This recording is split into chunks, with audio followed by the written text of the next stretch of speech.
నమస్తే, నేను మీ Ashok Kumar. Welcome to our channel. Vallabhaneni Vamsi గారికి ఆయనకి జైలుకి బెయిల్కి చెప్పలేనటువంటి అవినాభావ సంబంధం ఉందైతే మనకైతే అర్థమవుతున్నటువంటి విషయం.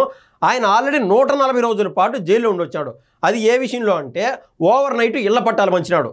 అంటే ఇల్లు లేని వాళ్ళకి ఇద్దాం, మీకు అక్కడ ఇల్లు వచ్చదమ్మా, మీ ఇంట్లో 7 ఓట్లు ఉన్నాయి కదా, 7 ఓట్లు కన్ఫామ్గా మనకే పడాలా, ఈసారి కన్నా టీడీపీ వస్తే కన్ఫామ్గా అది మీకు దక్కదు అని చెప్పి ఆయన బ్లాక్మెయిల్ చేసినాడు అనుకోండి, ఎమోషన్ బ్లాక్మెయిల్ చేశాడు అనుకోండి.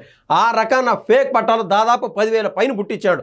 ఈయన చూసి ఇన్స్పైర్ అయినటువంటి బందర్ నియోజకవర్గంలో ఇంకా పిల్లగిట్టు అయితే ఉన్నాడు, పేరు నాని కొడుకు, అతను కూడా అదే పని చేసినాడు. ఆ కేసులో ప్రస్తుతానికి వల్లంనేని వంశీమోహన్ జైలుకి పోయించాడు. 140 రోజులు ఉండొచ్చాడు. ఇంకా పిల్లకిట్టు పైన ఏ రోజు కేసు పడుతుందో మనకైతే తెలియనటువంటి సందర్భం.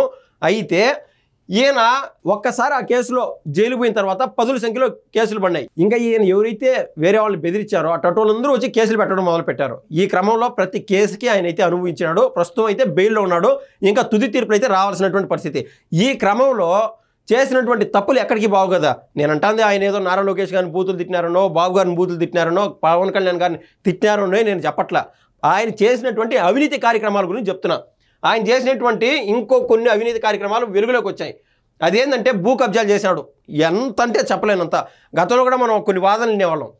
ఏదైతే అక్కడ గోదావరి ఆ పరివాహక ప్రాంతాలు ఉంటాయో కృష్ణ, అక్కడ ఈ నీరు పారేదానికి అక్కడ మట్టి తవ్వేవాళ్ళు. ఆ తవ్వినట్టు మట్టిని పక్కన గడ్డగా వాడేదానికి ఆ మట్టిని అక్కడక్కడే వాడేవాళ్ళు. ఇది గవర్నమెంట్ యొక్క రూలు. కానీ ఆ మట్టిని మొత్తం తీసుకొని పోయి మెరక అనే పేరుతో బయట ఎక్కడో అమ్మేసుకునేవాళ్ళు. ఈయన కావచ్చు, ఈయన స్నేహితుడు అయినటువంటి కొడాలి నాని కావచ్చు.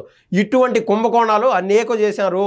ఇంకా ఇసుక అనేది ఇంకా చాలా ఉన్నాయి ఈయన రూట్లో. దానికి సంబంధించినటువంటి విషయాలు, భూ కబ్జాలపై ఎంక్వైరీ, విచారణకు ప్రత్యేక కమిటీ, గన్నవరం పైనే స్పెషల్ ఫోకస్, ఉత్తర్వులు జారీ చేసిన ప్రభుత్వం, ఎమ్మెల్యే ఆర్లగడ్డ లేఖపై కలెక్టర్ ఆదేశాలు, కమిటీ నివేదిక తర్వాత మళ్లీ కేసులకు వంశీపై కక్ష అంటున్న వైసీపీ వర్గాలు. ఇప్పటికే 140 రోజులు జైల్లో ఉన్న వంశీ గన్నవరం భూ కబ్జాల కేసులో రిమాండ్, ఫిబ్రవరిలో అరెస్ట్ అయి జూలై చివరిలో రిలీజు.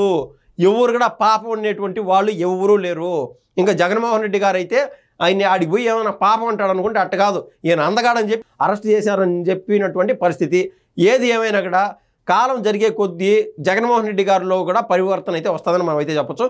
ఈయన అరెస్ట్ చేశారు, అర్థమైంది. తర్వాత కాలంలో మిథున్ రెడ్డి గారిని అరెస్ట్ చేసినా కూడా జగన్మోహన్ రెడ్డి గారు కలవలేదు.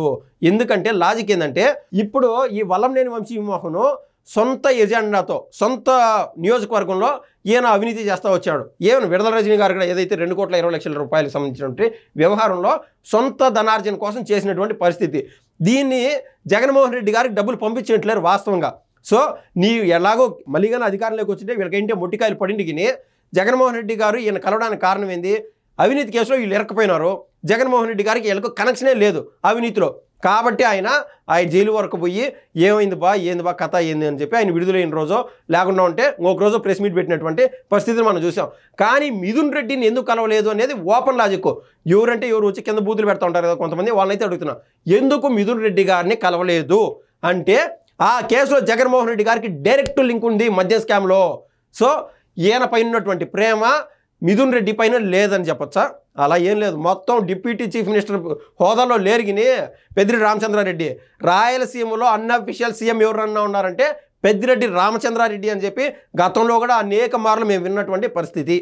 సరే, ఇంక వల్లంనేని వంశీమోహన్ గారి కేసుకు సంబంధించి మాజీ ఎమ్మెల్యే వైసీపీ నేత వల్లంనేని వంశీకి మళ్ళీ జైలు తప్పదా? భూముల కబ్జా కేసులో ఆయన అంత ఈజీగా వదలొద్దు అని కోటం ప్రభుత్వం అయితే డిసైడ్ అయినట్లయితే మనకు అర్థమవుతుంది.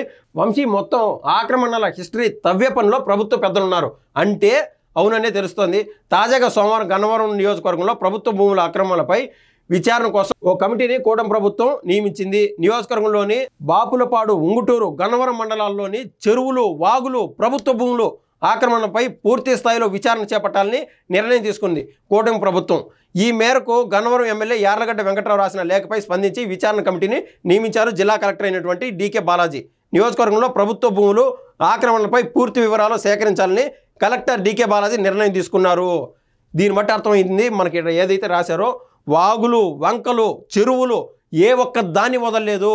ఇవే గాక ప్రైవేట్ భూములు ఎక్కడైతే ఉపయోగం ఉంటుందో అక్కడ పోయి వాళ్ళు బెదిరింపులు దిగేది, ఆ ల్యాండ్ని తక్కువ రేటుకి ఇచ్చి కొనేది. ఈ రకాన అనేక భూ కబ్జాలకు పాల్పడినాడు వల్లంనేని వంశీమోహన్ అని చెప్పి ఈ యొక్క కూటమి ప్రభుత్వం ఒక కమిటీ అంటూ ఏర్పాటు చేసింది. ఎవరంటే యార్లగడ్డ వెంకట్రావు గారు ఎవరైతే ప్రస్తుతం ఎమ్మెల్యే ఉన్నారో ఆయన రాసిన లేఖ ఆధారంగా సో కలెక్టర్ గారు కూడా ముందుకొచ్చారు. ఈ క్రమంలో ఎవరైతే భూములు పోగొట్టుకున్నారో ప్రతి ఒక్కరు కూడా కలెక్టర్ గారికి ఫిర్యాదు చేయొచ్చు, లేకుండా ఉంటే ఆ కమిటీకి ఫిర్యాదు చేయొచ్చు అని చెప్పి ఈ కూటమి ప్రభుత్వం భరోసా ఇస్తోంది. ఇంక మనం ఇందాక చెప్పినట్టు 140 రోజుల పాటు 11 కేసుల్లో ఉన్నాడు. దాంట్లో ముఖ్యంగా ఆ దొంగ పట్టాల కేసులు అయితే ఉండడం జరిగింది. కాగా వంశీపై ఉన్న కేసులన్నిటిలో కావాలనే పీటీ వారెంట్లు వేసి మరీ జైల్లో సుదీర్ఘంగా ఉంచారని అప్పట్లో వైసీపీ నేతలు ఆరోపించారు. కక్ష సాధింపులో భాగంగానే ఇదంతా చేశారని విమర్శించారు. అయితే మళ్ళీ ప్రభుత్వం వంశీపై ఫోకస్ చేయడం పొలిటికల్ సర్కిల్స్లో హాట్ టాపిక్గా మారింది.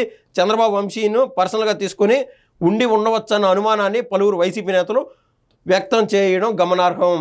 అంత కక్షేగన ఉంటే ఒకవేళ వలంనేని వంశీమోహన్ ఏంది, అంతకంటే ముందు అంబటి రాంబాబు కూడా అన్నాడు కదా అసెంబ్లీ సాక్షిగా.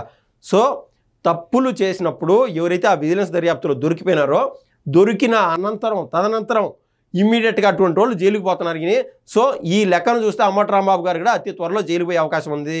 వీళ్ళు ఏదో రాసినట్టు కక్షపూరితంగా ఈ ప్రభుత్వంగా వ్యవహరిస్తే జైలుకు పోయే వారి సంఖ్య 100ల్లో ఉండింది ఈ టైంకి. సో ఈ ప్రభుత్వం వల్ల లేదు. తప్పులు చేసిన వాళ్ళని శిక్షించడం ద్వారా ఆ చుట్టూరు ఏదైతే ఆ పరివారంలో ఉన్నటువంటి ప్రజలకి భరోసా కల్పించడమే మంచి ప్రభుత్వాన్ని ప్రజల వద్దకు చేర్చడం ఈ యొక్క ప్రభుత్వం ధ్యేయం అని నేనైతే ఖచ్చితంగా చెప్పగలుగుతాను. ధన్యవాదాలు.